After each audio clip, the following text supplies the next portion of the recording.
যদি নাজানে ভিডিঅ'টো চাই ল'ব, কিয়নো আজি মটক সমাজৰ এখন ডাঙৰ পৰম্পৰাগত সকাম বৰসভা বিষয়ে জনাম। বৰসভা শব্দটো শুনিবলৈ যিমান ডাঙৰ, ইয়াৰ মহত্ব আৰু গুণাগুণো কিন্তু সিমানেই ডাঙৰ।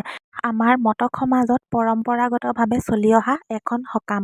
আমাৰ প্ৰতি ঘৰে ঘৰে নাপাতেই, কিন্তু যিটো পৰিয়ালত এই বৰসভাখন পাতে, এটা নিৰ্ধাৰিত সময়ৰ মূৰে মূৰে, যেনেকৈ 5 বছৰ, 7 বছৰ, 10 বছৰ, তেনেকৈ সময়সীমা বান্ধি লৈ পুৰুষে এই সকামখন পালন কৰি আহিছে।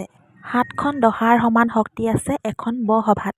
আৰু এই যে বাঁহৰ খুঁটাটো পুতি থকা দেখিছে, তাৰ মানে ভকতসকলক নিমন্ত্ৰণ জনাই ভকতসকলৰ সন্মুখত আজি সকামখনৰ তাৰিখটো লোৱা হ'ল। আৰু লগতে যিখন ৰভা দিব সকামৰ বাবে, সেই সকামৰ লাই খুঁটাটো ভক্তসকলৰ হাতে পোতা হ'ল।